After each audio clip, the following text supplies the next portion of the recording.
이제 우리 이 로마서 강의 1장을 마무리 지을 때가 왔습니다. 책이나 논문의 서문 또는 서론에는 저자가 하고 싶은 말, 그런 핵심 요지를 담아 놓지요.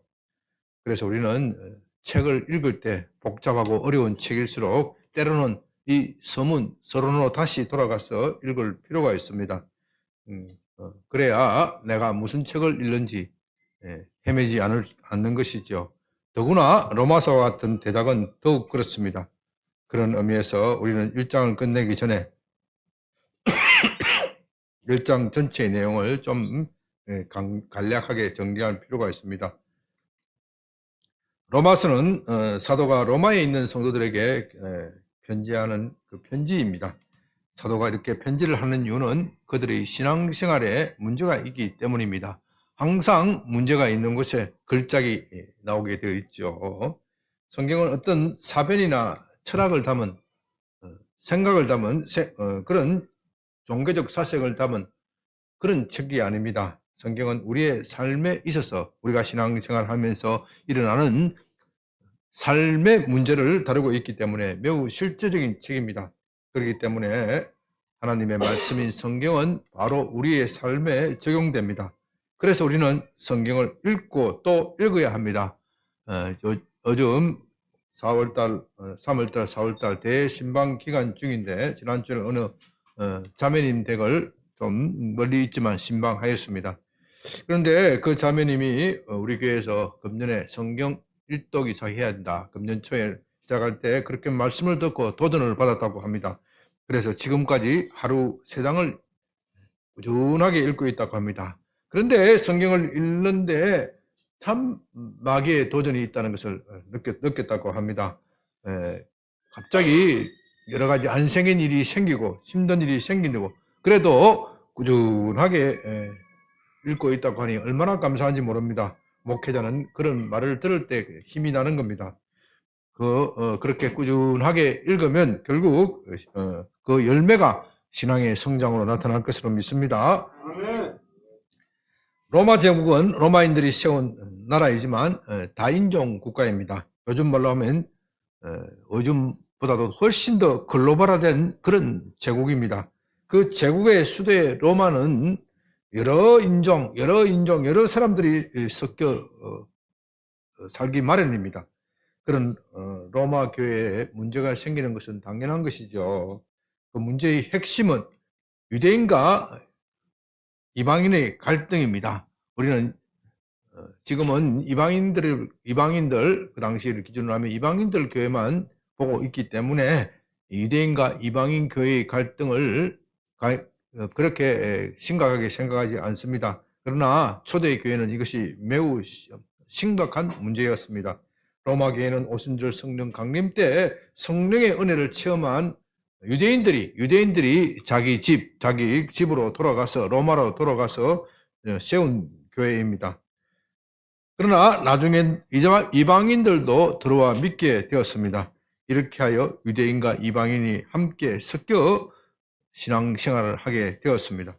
원래 유대인들은 물과 기름이 섞일 수 없듯이 이방인들과 섞이지 않습니다. 그런데 이제 예수 안에서는 이방인도 없고 유대인도 없다. 둘이 하나가 되어야 한다. 둘이 섞여야 한다. 그것이 성경의 가르침입니다. 그러나 그건 어디까지나 이론이고 현실의 삶은 생각보다도 복잡합니다. 유대인과 이방인이 서로가 하나가 되는 것이 그렇게 쉽지가 않습니다. 초창기에는 유대인들이 교회를 주도하였지만 점점 이방인들의 숫자가 불어나고 유대인들은 소수가 되어 갑니다. 이방인들이 교회의 주도권을 차지하기 시작합니다. 그래서 교회가 둘로 나누어져 갈등하고 있습니다. 사도는 이것을 우려하면서 로마서를 쓰고 있는 겁니다. 이제 그들이 복음의 본질을 안다면 예수 그리스도 안에서 한 형제, 한 자매가 될 것이고 그렇기 때문에 유대인이니 이방인이니 하면서 서로 다툴 필요가 없고 이유가 없는 겁니다. 로마서의 핵심 주제는 1장 17절에 나와 있는 대로 의인은 오직 믿음으로 살리라 하는 것입니다. 여러분, 믿음으로 살리라 하는 이것을 잘 이해해야 합니다. 믿음으로 산다. 이것을 이해하기가 그렇게 만만한 것이 아닙니다. 그렇기 때문에 우리가 로마서를 공부하고 또 강의를 하는 겁니다. 믿음으로 산다는 것은 은혜로 산다는 것입니다. 은혜로 살기 때문에 자기의 자랑이 있을 수가 없습니다. 이제 로마 교인들이 그것을 안다면 서로 유대인이니 이방인이니 하면서 주도권을 다툼을 할 이유가 없는 겁니다. 믿음으로 산다는 것의 반대는 무엇이겠습니까? 행위로 사는 것입니다. 원래 언어학적으로 말하자면 믿음의 반대는 무엇입니까? 믿지 않는 것, 불신, 그렇게 말할 수 있을 것입니다. 그러나 로마서에서는 믿음에 대칭되는 것은 불신이 아니라 행위입니다. 그렇기 때문에 믿음으로 어려워진다는 것의 반대는 행위로 어려워진다는 것입니다. 그것은 자기의 힘, 자기의 능력으로 어려워질 수 있고 자기의 힘과 지혜로 하나님을 만날 수 있다. 자기의 힘으로서 구원을 할 수 있다. 그런 뜻입니다. 사람이 자기의 힘으로 어려워질 수 있다 하면 그건 스스로 자랑거리가 되고 할 말이 많을 것입니다. 그렇게 되면 교회도 그렇고 세상도 그렇고 시끄러워집니다. 자기 자랑이 많은 집단, 자기 자랑이 많은 집, 항상 시끄럽고 복잡합니다. 잘난치 않은 사람들이 교회의 주도권을 장악하기 위해 서로 경쟁하면서 설치게 될 것입니다. 그래서 믿음으로 어려워진다는 교리만 잘 이해해도 교회는 평화롭고 가정도 질서가 있고 사회도 조화가 있습니다. 그런 사람들은 서로 겸손히 행하면서 서로 남을 높여주기 때문에 싸울 일이 없습니다.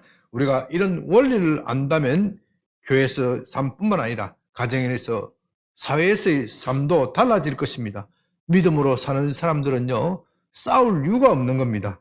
싸우더라도 곧 화해합니다. 살다가 보면 믿음으로 산다고 하더라도 싸울 수도 있고 때로는 격분할 수도 있습니다. 그러나 믿음으로 산다는 이 원리가 가슴 속에 박혀 있는 사람들은 그런 싸움을 곧 잠재울 수 있습니다. 우리는 이 점을 분명히 해야 합니다. 믿음대로 살지 않으면 믿는다고 말할 수 없습니다. 많은 한국교회 교인들이 지금 착각하고 있습니다. 믿기만 하면 구원을 받는다. 아닙니다. 믿음대로 살아야 하는 겁니다. 그래서 이 교회가 심각한 착각에 빠져 있습니다. 그런 사람들은 절대 천국 못 갑니다. 그 사람은 자신이 착각하고 있는 겁니다. 제가 로마서를 강의하는 것도 그 착각에서 깨어나도록 하기 위함입니다. 그래서 믿음대로 살도록 해야 합니다. 그것이 저와 여러분이 로마서를 배우는 목적입니다. 여러분, 믿음으로 구원을 받는다. 여기에 믿음대로 살아야 구원을 받는다. 이 말이 길어지니까 그렇게 짧게 단축한 것 뿐이에요.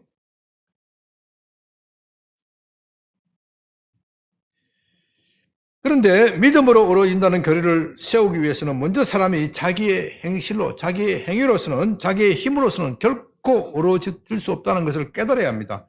사람은 타고날 때부터 믿음으로 어려워진다 이런 교리를 별로 좋아하지 않습니다.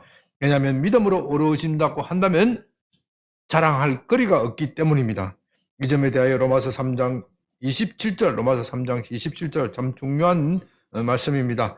믿음의 법을 말하면서 그런즉 자랑할 때가 어디 있느냐 그렇게 물으면서 결코 있을 수 없다 그렇게 대답합니다. 믿음으로 사는 사람은 자기를 자랑하지 않고 겸손하게 살게 되어 있습니다. 그러나 우리 인간의 본성은 이것으로 만족할 수 없습니다. 우리는 본성적으로 자기를 자랑하고 싶은 마음으로 가득 차 있습니다. 그렇기 때문에 우리는 본능적으로 믿음의 법을 거부하고 행위의 법을 선택합니다. 그렇기 때문에 성경은 믿음조차도 하나님의 은혜다 그렇게 말합니다. 가만히 두고 있으면 믿음이 생기지 않는다는 겁니다. 가만히 두면은 행위의 법이 우리의 삶을 지배해서 믿음의 법을 뱉어내어 버리기 때문에 믿음은 하나님이 은혜를 주시고 선물을 주셔야 가질 수 있다. 그렇게 말하는 겁니다. 이제 사도는 믿음으로 어려워진다는 것을 말하기에 앞서 먼저 우리가 우리 자신의 행위로서는 어려워질 수 없다 하는 것을 먼저 세웁니다. 그래서 로마서 본론에 들어가면서 다른 어떤 것보다도 이것부터 먼저 말합니다. 우리는 지난 몇 주간에 걸쳐서 여기에 대하여 살펴보았습니다. 이제 사도는 결론적으로 말합니다. 사람이 자기 행위로 어려워질 수 없는 이유는 그 마음이 삐뚤어져 있기 때문이다. 그 마음에 하나님을 두기 싫어하기 때문이다. 우리는 이 사도의 결론을 중심으로 오늘 살펴보고자 합니다. 1장 28절 또한 그들이 마음에 하나님 두기를 싫어하며 하나님께서 그들을 상실한 마음대로 내버려 두사 합당하지 못한 일을 하게 하셨으니 28절은요 이방인들이 자기의 행위로 어려워질 수 없는 이유를 결론적으로 말하는데 그 이유는 그들이 어떻게 해요? 마음에 하나님을 두기 싫어하기 때문이다. 그들에게 이런 마음이 지배하고 있는 한 결코 어려워질 수 없다는 것입니다. 마음에 하나님을 둔다는 것은 무슨 뜻입니까? 여러분 이 점을 분명히 알아야 합니다. 그것은 단지 하나님이 존재하시고 살아계신다 그것을 인정하는 그런 차원이 아닙니다. 마음에 하나님을 인정하면 그 마음 중심에 하나님을 하나님으로 모셔야 한다. 그것이 하나님을 마음에 두는 것입니다. 그렇게 하지 않는다면 하나님을 인정하는 것도 아니고 또 하나님을 마음에 두는 것도 아니라는 것입니다. 이것을 21절에서는 그들이 하나님을 알되 영화롭게 아니하며 감사하지 않는다고 하였습니다. 하나님을 알되 하나님을 인정하는 것만으로서는 부족하다. 어떻게 해요? 하나님을 영화롭게 하고 감사해야 한다.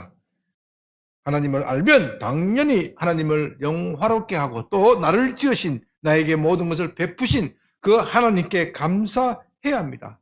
그렇지 않으면 마음에 하나님을 모시는 것이 아닙니다.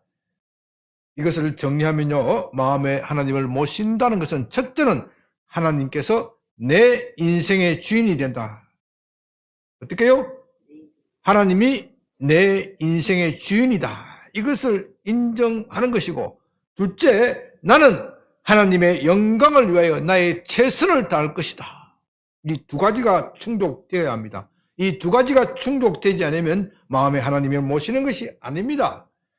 여러분들이 신앙생활에 잘못되어 있는 것도 이 두 가지 분명한 사실을 하지 않고 있기 때문입니다.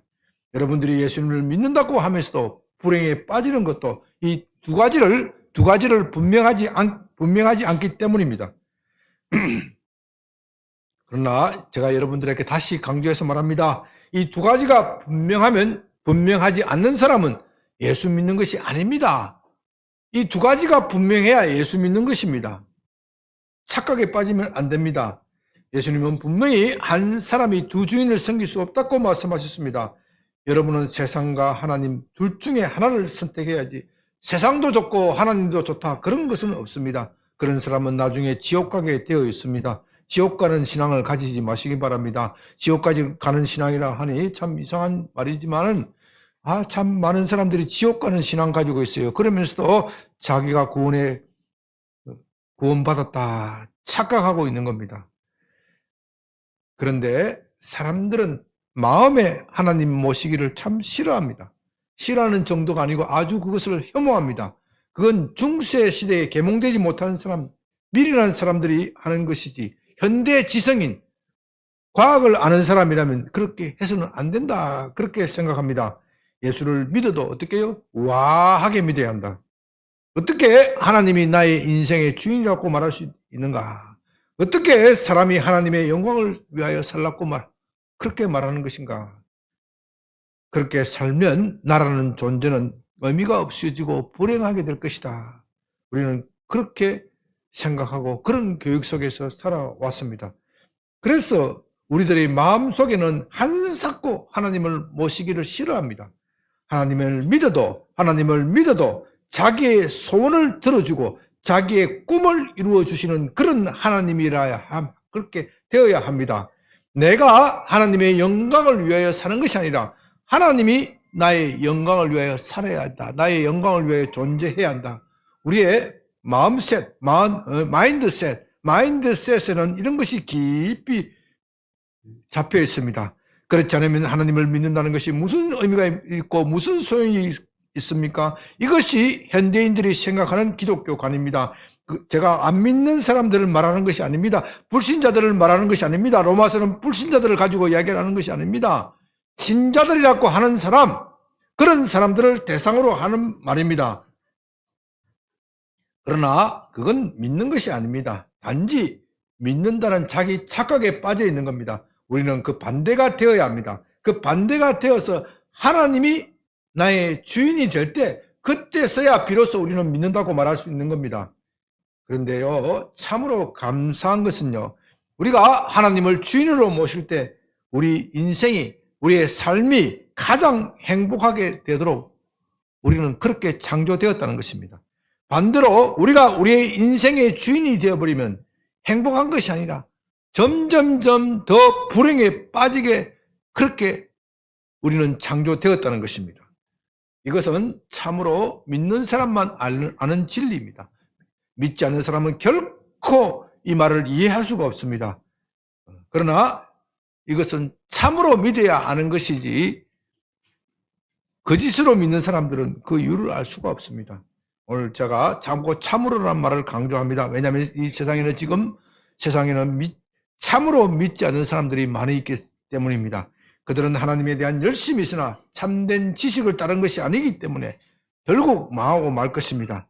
그래서 우리가 로마서를 강해하고, 또 여러분들은 부지런히 배우고 공부해야 하는 겁니다. 이제 18절부터 32절까지는 사람이 하나님을 마음에 두기 싫어할 때 어떤 일이 일어나는지, 사람의 타락의 단계에 대해서 설명하고 있습니다. 첫째 단계는 우상숭배입니다. 첫째 단계는 우상숭배. 이방인들도 본능적으로 하나님이 필요하다는 것을 압니다. 그래서 그들도 하나님을 찾습니다. 그래서 이 세상에는 종교가 없는 나라가 없습니다. 그러나 그들은 언제나 하나님을 찾는 데는 실패합니다. 그 이유는 하나님 자신을 그들에게 알리지 않는 것이 아닙니다.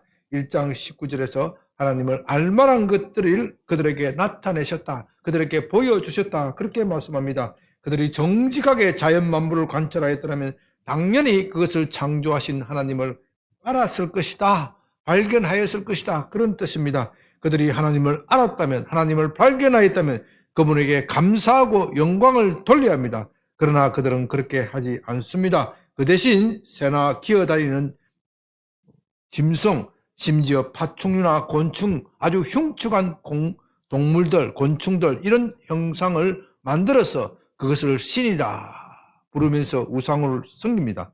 우상숭배는 하나님이 믿지 않는 이방 세계에 나타난 공통적인 특징입니다. 그들이 그렇게 우상숭배에 빠진 이유는 마음에 어떻게 해요?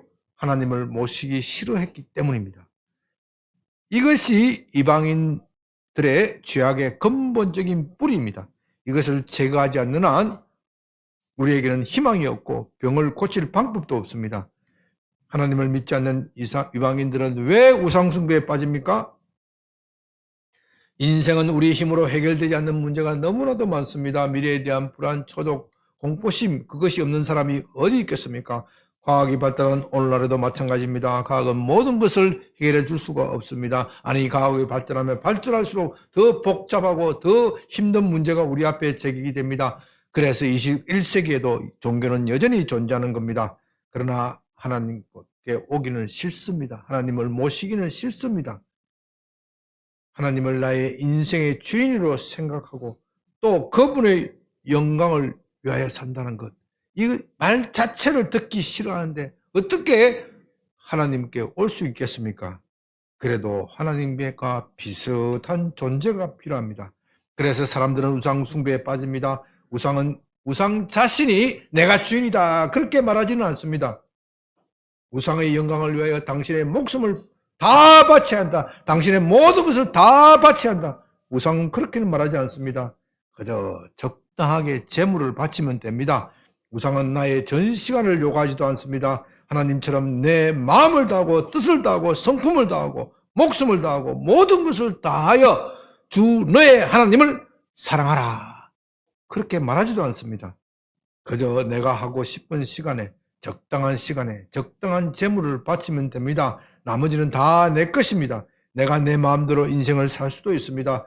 이런 우상 숭배의 뒤에는 하나님을 모시기 싫어하는 마음, 그 마음이 도사리고 있습니다. 이제 타락의 두 번째 단계는 성적 타락입니다. 여기에 대해서는 24절, 25절에 이렇게 말합니다. 그러므로 하나님께서 그들을 마음의 정욕대로 더러움에 내버려 두사 그들의 몸을 서로 욕되게 하셨으니 이는 그들이 하나님의 진리를 거짓 것으로 바꾸어 피조물을 조물주보다 더 경배하고 섬김이라.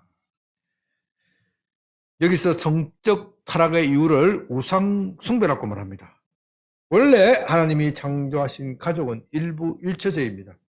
하나님이 한 남자, 한 여자, 한 남자 누구요? 아담, 한 여자 하와만 창조하셨고 여러 남자, 여러 여자를 창조하신 것은 아닙니다. 그것은 서로 한 사람만 사랑하는 뜻입니다. 그들이 하나님만을 섬길 때는 그렇게 하는데 아무 문제가 없었습니다. 그러나 이제 그들이 마음에 하나님을 두기 싫어할 때 우상 숭배에 빠졌고 그 결과로 그 부부 사이에 문제가 생겼습니다. 어떻게 마음에 하나님을 두지 않는 것이 성적 타락과 관계가 있습니까? 얼른 보면 아무 관계가 없는 것 같습니다. 그러나 여기에는 깊은 관계가 있습니다. 우상 숭배의 본질은 탐심입니다. 여러분 이것을 항상 메모해야 됩니다. 우상 숭배의 본질이 뭐라고요? 탐심, 이기심, 자기가 주인이 되고 싶은 그 마음입니다. 다른 말로 하면 다른 사람을 조종하고 지배하는 마음입니다. 그들은 마음에 하나님을 모시기 싫어합니다. 심지어 하나님조차도 하나님의 권위 아래 들어가기보다는 하나님을 조종하고 지배하려고 합니다. 이런 정신들이 현대인들이 생각에 가득 차 있습니다. 현대 교인들이 생각에 가득 차 있습니다. 이제 마음에 하나님을 모시기 싫어하는 사람들은 마음에 이런 탐심이 지배합니다. 부부관계도 사랑으로 대하기보다는 탐심으로 대합니다. 남자는 여자를 정욕의 대상으로 보기 시작하고 여자를 지배하려고 합니다.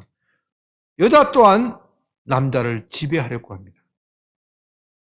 이래서 한 남자가 여러 여자를 상대하고 여자 또한 그렇게 합니다. 남자가 그렇게 하는데 여자라고 못할 이유가 어디 있습니까? 이렇게 하여 부부관계가 사랑이 아니라 힘의 관계, 서로 지배하려고 하는 관계로 변질되어 버렸습니다. 저는 목회하면서 여러 가정을 살펴보았습니다. 가정의 문제에 대해서 상담도 많이 하고 또 여러 가정을 살펴봅니다. 가정에 문제가 있는 것을 보면요. 부부 관계가 사랑의 관계가 아니라 이미 힘의 관계로 그렇게 변질되었습니다. 누가 상대방을 조종하느냐 하는 문제를 가지고 끝없이 다툽니다. 여러 가지 이유를 들러대고 성격이 맞지 않다, 맞지 않다. 왜 성격이 맞지 않습니까? 지 성질대로 안 오니까 맞지 않는 것이. 그 이상한 말을 자꾸 해요. 그렇잖아요.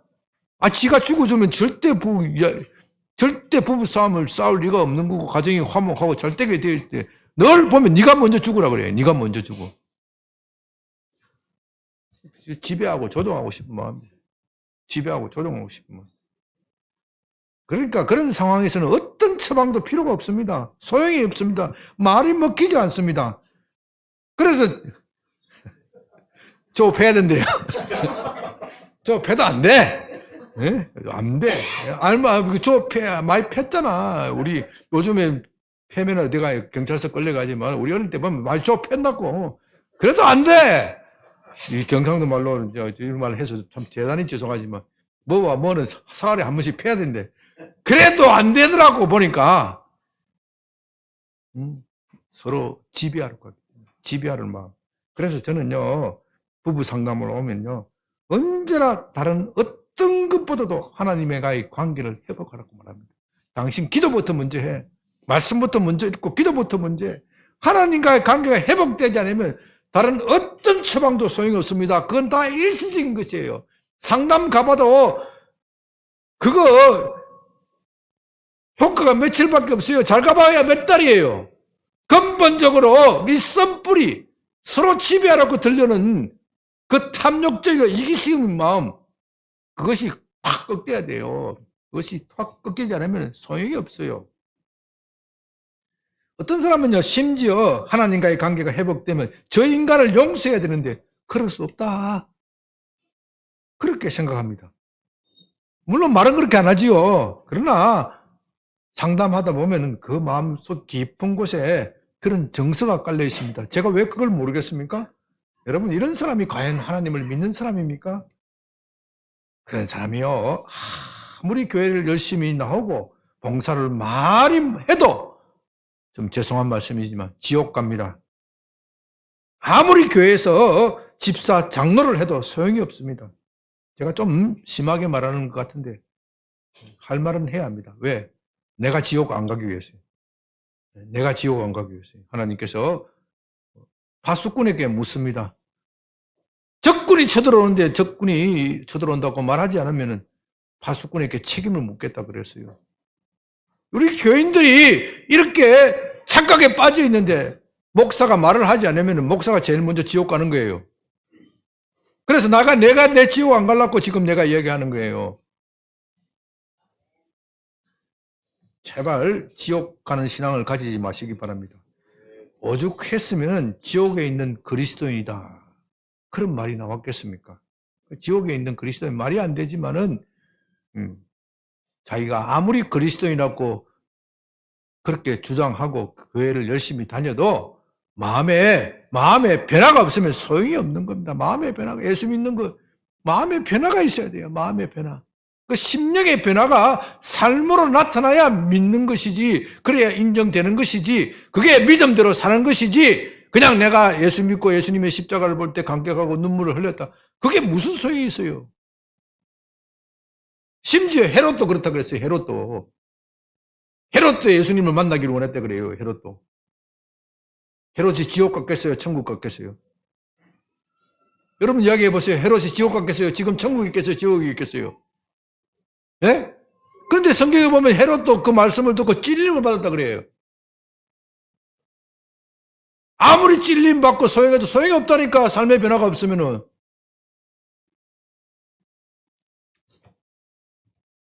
성적 타락의 끝은 동성애입니다. 26절, 이 때문에 하나님께서 그들을 부끄러운 욕심에 내버려 두셨으니 곧 그들의 여자들도 순리대로 설 것을 버리고 영리로 서며 그와 같이 남자들도 순리대로 여자 서기를 버리고 서로를 향하여 음욕이 부릴 듯하며 남자가 남자와 더불어 부끄러운 일을 행하여 그들의 그릇 때문에 상당한 보응을 그들 자신이 받았느니라. 동성애에 대해서는 이미 여러 차례로 말씀드렸으니 간략하게만 설명드립니다. 지금 유럽과 미국을 중심으로 소위 선진국이라 하는 나라에서 이 동성애의 불길이 맹렬하게 벌어지고 있습니다. 아주 사탄이 난리가 났습니다. 잔치가 벌어졌습니다. 우리나라에도 지금 그 불길에 휩싸이고 있습니다. 지난주 화요일에는 조선일보에 이런 기사가 났습니다. 이런 기막힌 기사가 났습니다. 캐나다 여성 역도 대회에 실버 버그라는 선수가 무려 167kg, 사랑가마니가 몇 킬로예요? 네? 옛날 사랑가마는 80kg였어요. 요즘 사랑가마는 40kg지만은 옛날 사랑가마 80kg. 살 몇 가마예요? 2가마 이상을 번쩍 들어서 우승했습니다. 이건 종래 기록을 무려 45kg나 갱신한 것이라고 합니다. 그러나 이것이 화제가 된 것은 그 여성이 기록을 경신했기 때문이 아니라, 원래 그 여성은 생물학적으로 남성이었습니다. 청소년 시절에 자신이 여성이라고 우기고 청천한 수술을 해서 트랜스젠더라는 겁니다. 우리로서는 정말 상상도 안 되겠지만 캐나다 스포츠 윤리센터가 이런 사람을 여성으로 인정해서 여성대회에 나가도록 해줘야 된다, 그렇게 결정한 결과입니다. 실버 버그는 그 결정 때문에 이 대회에서 지난 4년간 무려 4년간 연속 우승했다고 합니다. 이것을 본 사람들은 이제 앞으로는 성전환 수술 없어도 남성들이 여성대회에 참여할 것이, 그런 시대가 올 것인데, 그렇게 되면 어떻게 되겠어요? 여성 스포츠 대회 누가 차지하겠어요? 네? 남자들이 다 1등을 차지할 것이다. 자기가 생물학적으로 여성이라고 우기면 여성대에 가는 거예요. 이게 정상입니까? 그러자 이번에는 진짜 여성들이 반발하고 일어났습니다. 그렇게 되면 여성들이 쓸 자리가 없게 되는 것이니 반발하는 것은 당연한 것입니다. 그래서 진짜 여성들만 구성된 여성대회를 만들겠다. 캐나다 법은 이거 안 돼. 뭐예요? 차별이다. 웃기는 소리하고 앉아있는 거예요. 이거 말도 안 되는 일이지만은 캐나다나 미국과 같은 유럽과 같은 나라에서 일어나고 있습니다. 우리는 타락의 끝판을 보는 것 같습니다. 그러나 우리는 그들을 비판하고 있는 상황이 아닙니다. 대한민국의 성적 타락도 매우 심각한 수준이고 동성애 또한 우리가 모르는 사이에 우리 사회에 급속히 퍼져나가고 있습니다. 타락의 세 번째 단계는 사회 전반의 타락이고 정의가 무너지는 것입니다. 여기에 대해서는 오늘 29절에 상세하게 나와 있습니다. 곧 모든 불의, 추악, 탐욕, 악의가 가득한 자요, 사기, 시기, 살인, 분쟁, 사기, 악독이 가득한 자요, 수군수군하는 자요, 비방하는 자요, 하나님께서 미워하는 자요, 능욕하는 자요, 교만한 자요, 악을 도모하는 자요, 부모를 거역하는 자요, 우매한 자요, 배약하는 자요, 무정한 자요, 무자비한 자라. 이 구절에서요, 타락의 목록들이 여러 가지로 상세히 나와 있습니다. 그런 것들에 대하여 일일이 알아볼 필요는 없습니다. 그런 것을 말하기에는 시간이 부족합니다. 우리는 그런 것을 일일이 열거하지 않아도 우리 사회가 얼마나 심각하게 타락하여 있는지 우리 스스로 피부로 느끼고 있습니다. 이 죄악의 목록 중에서 우리 사회에서 일어나지 않는 것이 어디 있습니까? 그건 로마의 문제가 아니라, 로마 사회의 문제가 아니라 바로 우리 자신의 문제입니다. 사람이 왜 이 지경에 되었습니까? 우리 사회가 왜 이 지경에 되었습니까? 그 이유는 성경은 뭐라고 말씀합니까? 마음에 하나님을 모시기 싫어했기 때문이다. 그렇게 진단합니다. 하나님 대신에 자기 자신이 주인이 되었기 때문에 일어나는 일입니다. 그래서 사람들은 끝없이 다른 사람들을 지배하고 조종하기 위해서 그런 짓을 하는 겁니다. 사기를 예를 들어봅시다. 왜 사기를 칩니까? 사기라는 것은 다른 사람의 돈을 속여서, 다른 사람을 속여서 돈을 빼앗는 것입니다. 다른 사람의 지배하에 있는 돈을 자기의 지배로 옮기는 것이지요. 겉으로는 잘해줄 것 같지만 속으로는 딴 마음을 품고서 그런 짓을 하는 겁니다. 만일 사람이 진실하고 사랑의 마음을 품었다면 어떻게 그런 일을 할 수 있겠습니까? 믿음대로 산다면 어떻게 그런 일을 할 수 있겠느냐 이 말입니다. 하나님을 떠난 사람은 자기의 힘으로서 이 험한 세상을 살아야 하니 그렇게라도 할 수밖에 없는 것입니다. 그렇게라도 해야 살 것 같기 때문에 수군수군, 남이 잘 때면 어떻게 해요? 수군수군 해야 합니다. 그냥 두고 못 봅니다. 왜요? 남을 깎아내려야 어디요? 자기가 높아지는 것 같은 착각에 빠지기 때문입니다. 이게 다 남을 조종하고 지배해서 자기가 올려쓰는 마음, 탐욕의 마음, 그 뿌리는 뭐라고요? 하나님을 모시기 싫어하는 마음. 그것 때문입니다. 32절. 그들이 이 같은 일을 행하는 자는 사형에 해당한다고 하나님이 정하심을 알고도 자기들만 행할 뿐만 아니라 또한 그런 일을 행하는 자들을 옳다 하시느니라. 이제 32절은 이 모든 일들의 끝판을 말하고 있습니다. 그건 진리의 전도입니다. 뒤집어지는 겁니다. 진리가 거짓이 되고 거짓이 진리가 되는 겁니다. 저는 여기에 대해 지난주에 낙태죄, 강통, 동성애 이 세 가지를 들어서, 세 가지 사례를 들어서 말씀드렸습니다. 대한민국의 헌법재판소와 대한민국의 대법원이 진리를 거짓이라고 하고 거짓을 진리라고 선언하는 이런 사태가 생겼다 이 말입니다. 정말 얼마 전까지 하더라도 이 세 가지는 정말 부끄럽고 치욕스러운 그런 죄로 알았습니다. 그러나 이제는 당연하게 여깁니다. 결혼한 부부가 한 남자, 한 여자에게만 충실하면 바보로 여깁니다. 60 넘도록 너는 아직도 애인이 없냐? 당연히 애인이 있어야 한다. 그렇게 말합니다. 그것은 사람들 사이에 사적으로 농담으로만 하는 것이 아닙니다. 공중파에서 공공연하게 그렇게 말하고 그것을 미화하고 선전해야 됩니다. 그것을 뭐라고요? 사랑이라고 로맨스라고 선전해야 됩니다. 정말 엄난을 부추기는 사회입니다. 이게 어디 정상입니까? 세상이 미쳐 돌아가고 있습니다. 전에는 그런 짓을 할 때는 그래도 부끄러운 것을 알았지만 이제는 그런 부끄러움도 없습니다. 막 대놓고 합니다. 가정을 소중하게 여겨야 한다고 말하면은 그건 어리석은 사람이다. 세상 재미도 봐야지. 태아의 생명을 소중하게 여겨야 한다고 말하면 고리타분한 사람이다. 그렇게 말합니다. 여성이 행복하기 위해서, 여성의 행복을 위하여 태아, 그거 죽일 수 있다. 태아는 어머니에 속한 핏덩어리에 불과하다. 언제부터 태아가 그렇게 어머니에 속한 핏덩어리가 되었습니까? 핏덩어리니까 내 마음대로, 내 배는 내 마음대로 한다. 국가가 간섭하지 말라. 그렇게 말합니다. 그러나 그건 살인입니다.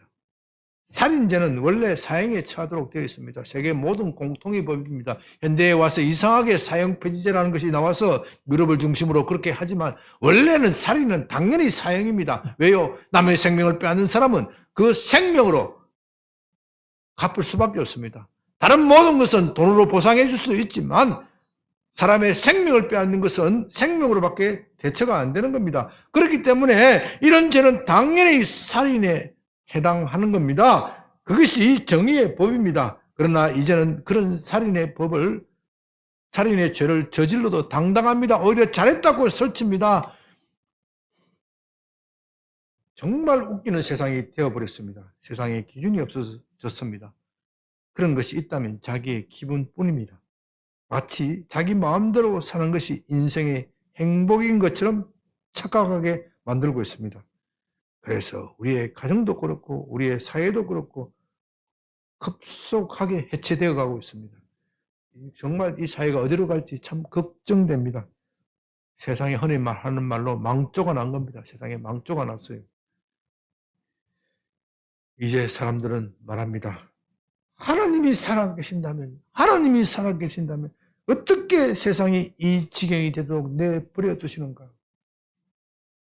사람들은 그렇게 말합니다. 하나님은 세상을 그냥 그대로 내버려 두지 않습니다. 우리 눈에 보기에는 그렇게 내버려 두는 것 같지만 결코 그렇지 않습니다. 로마서 1장 2장에서 말하는 것은 바로 그 핵심이 그것입니다. 하나님은 이런 세상을 심판하신다. 그런데 지금 잠시 내버려 두신다. 로마서 1장에서는 내버려 두신다는 말을 3번이나 사용하십니다. 하나님께서 내버려 두시지만 그건 본심이 아니다. 그런 뜻입니다. 단지 하나님은 안타까운 마음으로 세상이 그렇게 돌아가는 것을 보고 있을 뿐입니다. 언제 돌아올까 기다리고 계신다. 그 뜻입니다. 사실 하나님이 처음부터 그렇게 내버려 두신 것은 아니죠. 하나님은 인간이 타락한 길로 처음 갔을 때 그렇게 해서는 안 된다. 그렇게 말씀하셨고 다 이러시기도 하고 이러시기도 하고 겁을 주시기도 하고 또 벌을 주시기도 하고 그렇게 하지 말라고 말씀하셨습니다.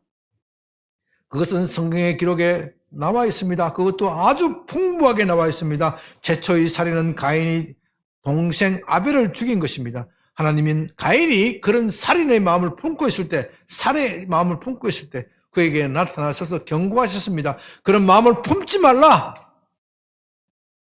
그러나 가인은 하나님의 경고를 무시하고 동생을 죽입니다. 그 이유는 동생이 가진 모든 것을 독차지하기 위한 것입니다. 탐심, 이기심, 조종하고 지배하고 싶은 마음, 그것 때문에 그는 정욕의 종이 되었고 죄의 노예가 되었습니다. 하나님은 사람에게 경고하지만 사람은 자꾸 하나님에게서 멀어져 갑니다. 그렇게 멀어져 가면 하나님과 멀리 떨어져 있으면 행복할 것이다. 그렇게 착각하지만 파멸과 고생뿐입니다. 그러나 그것을 알지 못하기 때문에 계속 멀어져 갑니다. 이제 하나님께서 그들에게 할 수 있는 일은 한 가지뿐입니다. 내버려 두는 겁니다. 내버려 두면 어떻게 돼요? 파멸과 고생을 당할 때 깨닫게 될 것입니다. 그렇게 되면 나중에 스스로 돌아와서 잘못했다고 빌 날이 있을 것이다. 하나님은 그날을 기다리면서 그들이 돌아오기까지 기다리는 것입니다. 만일 그때도 깨닫지 못하면 어떻게 될까요? 파멸과 고생을 당해도 깨닫지 못하면 어떻게 될까요? 사람이 어떻게 그럴 수 있을까 그렇게 생각하지만요. 그렇게 사람이 악합니다. 그런 사람이 너무나도 많습니다. 그것이 우리가 사는 세상입니다. 세상에는 하나님이 그렇게 기다려도 돌아오지 않는 사람이 있습니다. 그렇게 되면 그 다음은 완전한 파멸뿐입니다. 더 이상은 기회가 없습니다. 하나님이 내버려 두어도 안 되면 직접 개입하고 심판하십니다. 성경의 역사에서 그것을 분명히 말합니다. 소돔과 고모라를 내버려 두었지만 회복이 안 되기 때문에, 돌아오지 않기 때문에 그들을 심판하셨습니다. 이제 고린도전서 10장 11절에서는 이런 일이 우리에게 본보기가 된다, 그렇게 말씀하십니다. 이런 역사의 교훈을 배우라. 그들에게 일어난 이런 일은 우리에게 본보기가 되고 또한 말세를 만난 우리를 위하여 깨우치기 위하여 기록된 것이니라. 우리는 역사에서 교훈을 배워야 합니다. 교훈을 배우지 못하면 망하는 것뿐입니다. 개인도 그렇고 나라도 그렇고 사회도 그렇습니다. 소돔 고모라의 멸망을 보면서 교훈을 얻지 못하면 우리도 그들처럼 망하게 될 것입니다. 우리는 그것을 알아야 합니다. 무엇을 배워야 합니까? 로마서 1장 18절을 봅니다. 하나님의 진노가 불의로 진리를 막는 사람들의 모든 경거치 않은가 불의에 대하여 하늘로부터 나타나느니.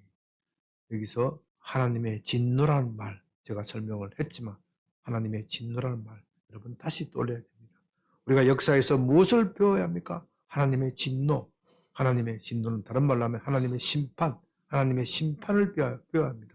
우리가 역사의 교훈에서 배워야 할 것은 하나님의 심판은 반드시 있다. 없는 것 같지만 반드시 있다. 하나님의 기다림은 언제까지 있는 것이 아니다. 그 기회를 잃으면 소용이 없습니다. 그런데 오늘날 사람들은 하나님의 진노를 우습게 여깁니다. 그런 것이 어디 있느냐? 그건 고대나 중세시대 때 사람들이 믿는 것이다. 현대인들은 그런 것을 믿어서는 안 된다. 그런 것은 미신이다, 신화다, 그렇게 말합니다. 여러분, 그러나 그렇지 않습니다. 하나님은 이 세상에 대하여 진노하고 계십니다. 하나님이 내버려 두었다고 해서 진노하지 않는 것이 아닙니다. 하나님은 진노하시지만 참고 계실 뿐입니다. 하나님은 이 세상에 대해서 매우 불쾌하게 여기십니다. 하나님은 불쾌하게 여기시면서도 기다리고 계십니다. 그것이 내버려둔다는 말씀의 뜻입니다. 그들이 실컷 고생하고 돌아오기만 기다리고 계신다. 그 말에는 그런 뜻이 담겨 있습니다. 그러나 기다리면은 끝이 있습니다. 내버려두는 것에는 끝이 있습니다. 내버려두어도 안 되면 결국 어떻게 해요? 심판하시는 것입니다. 그리고 그 심판은 이전보다도 훨씬 더 심각하고 중할 것입니다. 내버려둔 기간만큼, 하나님이 참는 만큼 더 진노가 불타오를 것입니다. 그러므로 우리는 이 내버려두시는 기간 얼른 돌아와야 합니다. 사람들은 이렇게 말합니다. 하나님이 인간을 죄를 범할 때마다 직접 심판하고 징벌하셨더라면 얼마나 좋았을까? 인간이 그렇게까지 타락하고 고생하지 않았어도 될 것인데, 그렇게 말합니다. 하나님의 개입은 너무나도 늦어, 그렇게 말합니다. 그러나 그렇지 않습니다. 하나님이 일일이 개입하셨다면 인간의 그런 타락을 막을 수는 있겠지만 어떻게 되겠어요? 인간은 인간이 아닌 것이 되게 됩니다.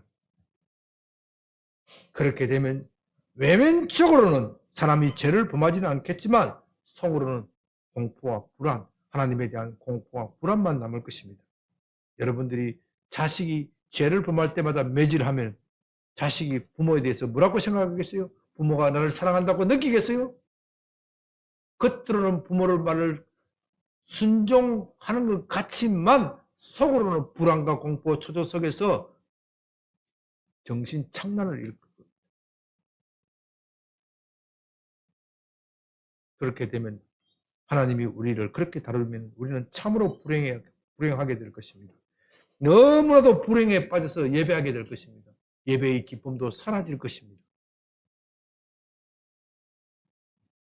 억제 예배가 되고 강요의 예배가 될 것입니다. 이렇게 하나님을 섬기는 사람들이 있습니다. 그것을 성경은 로마서 8장에서는 종의 영이다. 그렇게 부릅니다. 종의 영. 유대인들은 이 종의 영에 빠져 있었습니다. 종의 영. 그게 행위의 법에 빠져 있었기 때문에 종의 영에 빠져서 하나님을 섬기기 때문에 그 하나님은 그들의 섬김을 기뻐하지 않았다는 것입니다. 하나님은 우리가 그런 방식의 예배를 기뻐하지 않습니다. 하나님이 원하시는 예배는 우리가 하나님의 자녀의 영으로서 하나님을 섬기는 것입니다. 자녀로 하나님을 섬기는 것은 기쁨의 영입니다. 사랑의 영입니다. 회복의 영입니다. 충만의 영입니다. 그렇게 하나님을 사랑하라는 것입니다. 그리고 우리는 그 힘으로 이웃을 사랑하는 것입니다. 벌이 무서워서 죄를 범하지 않는 것은 어린아이의 일입니다. 장성한 사람은 부모가 아무리 나이가 많으시고 연로해도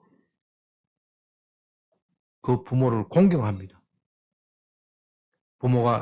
내가 부모를 공경하지 않을 때 부모가 나를 벌을 주리라. 그렇게 생각해서 하는 것이 아니고 내가 부모를 공경하지 않으면 내가 부모를 지극히 모시지 않으면 그 부모님의 마음이 얼마나 아프실까?